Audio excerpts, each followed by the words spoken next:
Сегодня в новостях LG G7, маска от храпа, Galaxy S9 и новый смартфон Lenovo.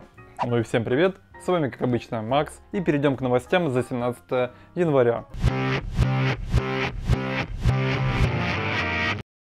Следующий флагман LG G7 выйдет не скоро. Директор компании LG на CES 2018 сообщил, что они изменят подход к выходу флагманских устройств, и теперь они будут выходить только тогда, когда действительно смогут показать что-то новое в мире смартфонов, а не как это делают другие компании и выпускают смартфоны ежегодно просто так.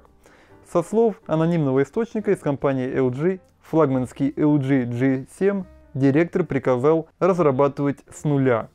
Поэтому выход данного устройства точно откладывается на неопределенный срок, как и выход следующего аппарата линейки V.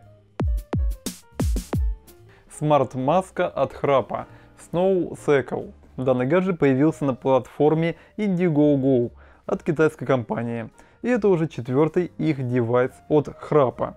Для работы маски достаточно ее надеть и активировать перед сном, после чего во время сна, если маска определит храп с помощью датчиков, устройство включает вибрацию, которая имеет 36 уровней силы, в результате чего храп прекращается.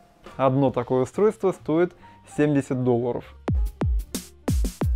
Известна дата выхода Samsung Galaxy S9. Известный инсайдер Эван Блас сообщил, что смартфон покажут на выставке MWC 2018 26 февраля. И данную информацию уже подтвердила компания Samsung. Предзаказы же на устройство появятся 1 марта, а в магазинах смартфон появится 16 марта. Также известно из характеристик, что смартфон получит новый процессор Snapdragon 845 или Exynos 9810, в зависимости от региона продажи. Компания Lenovo намерена вернуть смартфоны ZOOG на рынок. Данная информация еще поступила в конце 2017 года. На днях появилось первые реальные подтверждения, что смартфон возможно выйдет. Исполнительный директор ZOOG Mobile опубликовал фотографию нового смартфона. Вероятно, на фотографии изображен ZOOG Z3, который, по слухам, покажут в апреле этого года. Ну и напоследок отвечу на пару комментариев. Аргиш Тим Маргарян спрашивает, что лучше Honor 8 Lite либо Huawei P10 Lite. Конечно же, последний смартфон Huawei P10 Lite, так как он более свежий и имеет чуть лучшие характеристики.